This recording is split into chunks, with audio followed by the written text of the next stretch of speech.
넷째 주 소스비 선포를 하도록 하겠습니다. 우리가 당한 어려움, 해를 하나님은 어떻게 하시나요? 당신들은 나를 헤아려 하였으나 하나님은 그것을 선으로 바꾸사 모두가 같이 많은 백성의 생명을 구원하게 하시려 하셨나니. 창 5020. 그리스도 안에 있는 형제 자매들을 어떻게 섬겨야 합니까? 또 형제들아, 너희를 권면하노니 게으른 자들을 권계하며 마음이 약한 자들을 격려하고 힘이 없는 자들을 붙들어주며 모든 사람에게 오래 참으라. 살전 514.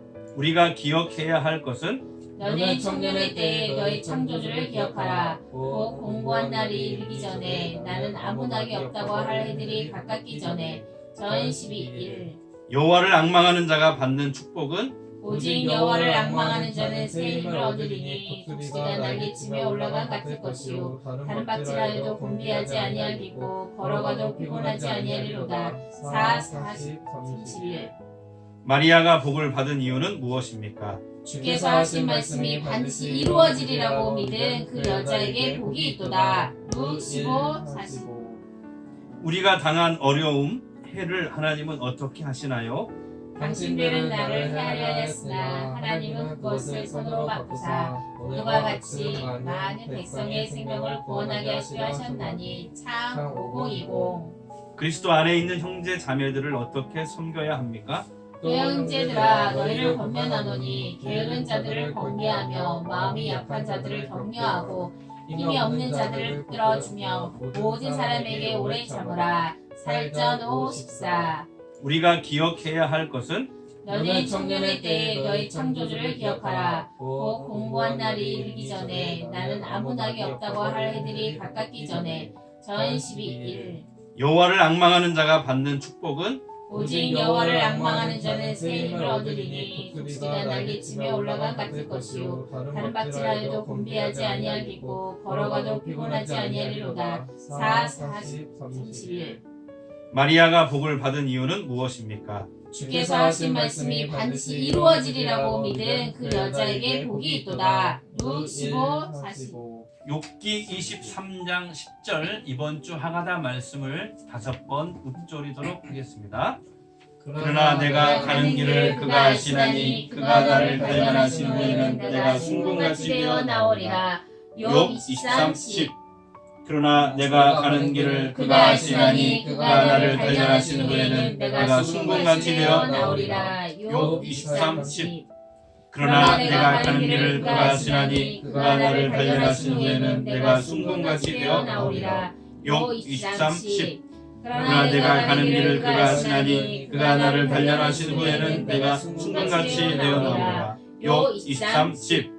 그러나 내가 가는 길을 그가 아시나니 그가 나를 발견하신 후에는 내가 숭궁같이 되어 나오리라. 욥 23, 10. 아멘. 3월 26일 사순절 매일 묵상 시간입니다.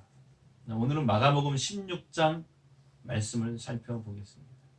마가복음의 마지막 말씀입니다. 십자가 위에서 돌아가신 예수님은 안식일 전날 아리마대 사람 요셉의 도움으로 돌 무덤에 묻히셨습니다.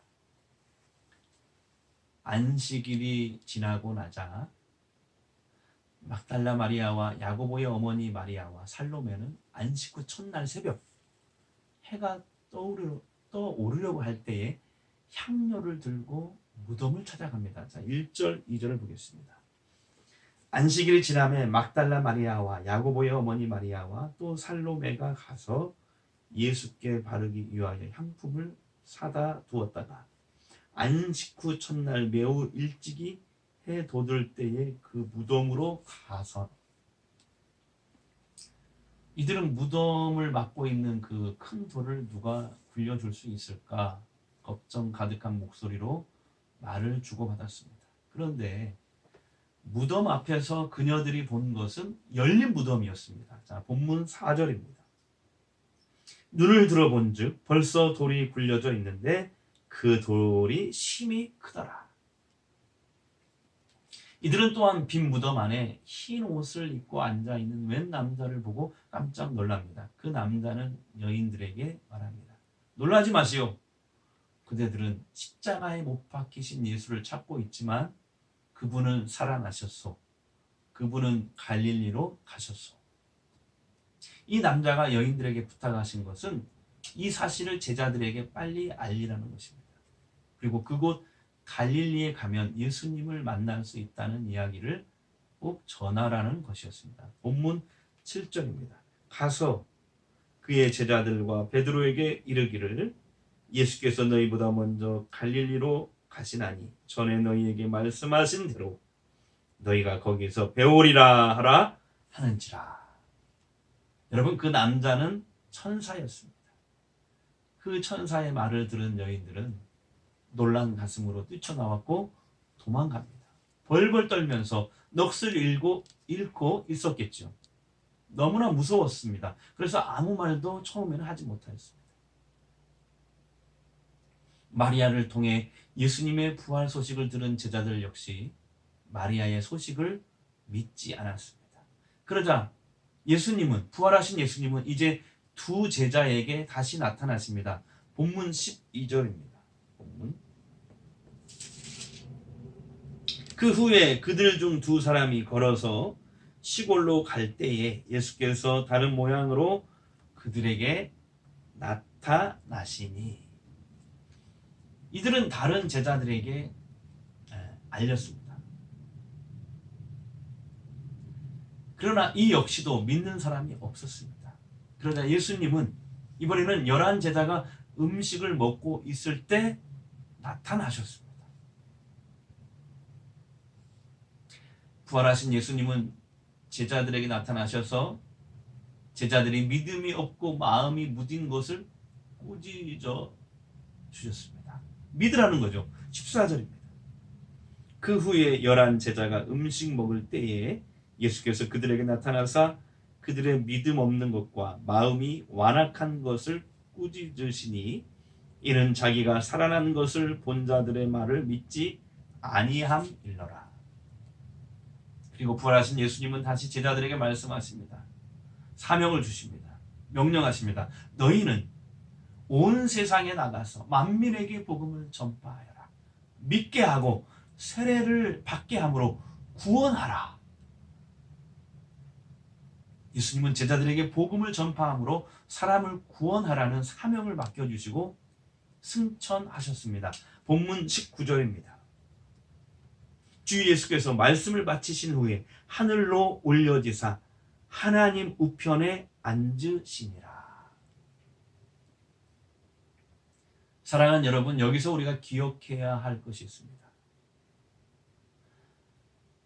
하나님께로부터 오신 예수님이 다시 하나님께로 돌아가셨다는 것은 무엇을 말하고 있느냐는 겁니다.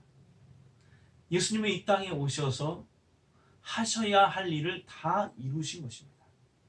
하나님의 뜻을 온전히 이루신 것입니다. 그럼 예수님은 무엇을 이루셨나요? 예수님은 바로 하나님의 나라를 말씀하셨습니다. 제자들을 부르셨습니다. 십자가와 부활을 통해서 세상에 구원의 길을 열어 놓으셨습니다. 또한 교회에 제자들에게 만민에게 복음을 전하여 구원하라는 지상명령, 사명도 맡기셨습니다. 왜 이렇게 하셨을까요?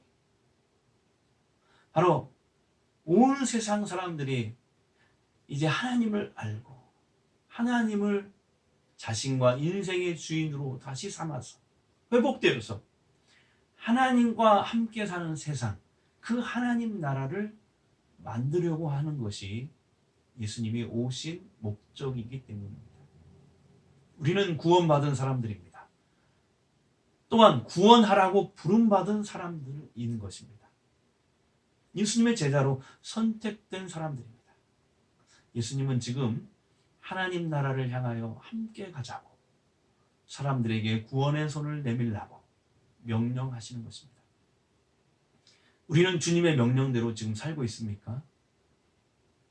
본문 20절 말씀은 부활하신 예수님의 명령대로 제자들이 나가서 복음을 전파했다고 기록합니다. 20절 말씀, 마지막 말씀 보겠습니다.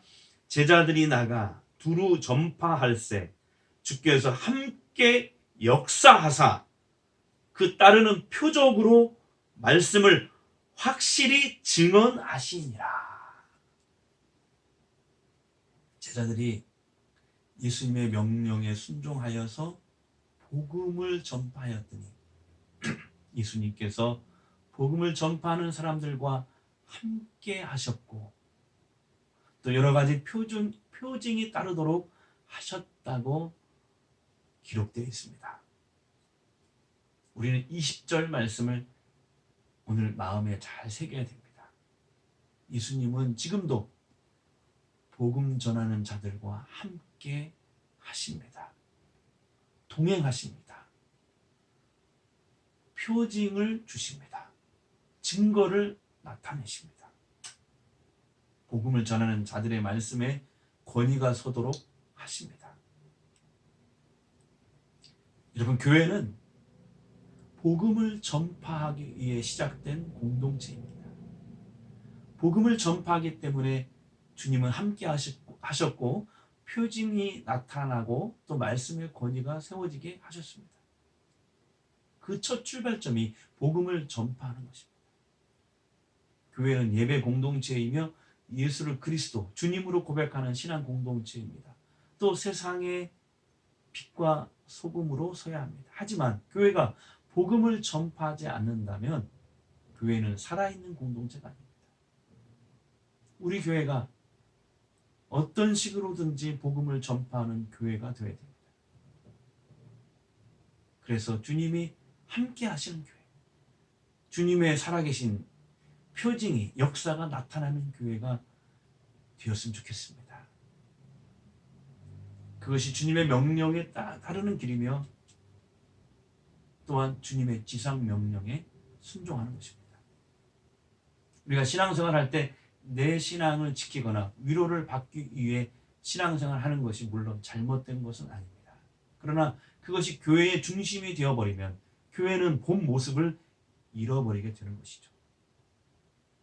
우리 전주 성광교회는 예수님이 교회에 주신 3대 비전을 잘 실현해 나가는 그런 교회가 되었으면 좋겠습니다. 서로 사랑하는 교회, 복음을 전파하는 교회, 말씀으로 양육하고 다음 세대를 잘 세워나가는 그런 교회로 앞으로도 계속 세워져 나갔으면 좋겠습니다. 할렐루야. 기도하겠습니다. 하나님, 예수님께서 마지막 승천하실 때 제자들에게 교회에 주신 지상 명령 우리가 살펴보았습니다. 바로 그것은 모든 만민에게 나아가 복음을 전파하고 그들에게 세례를 주고 그들을 구원하라고 하신 주의 말씀과 명령임을 우리 기억합니다.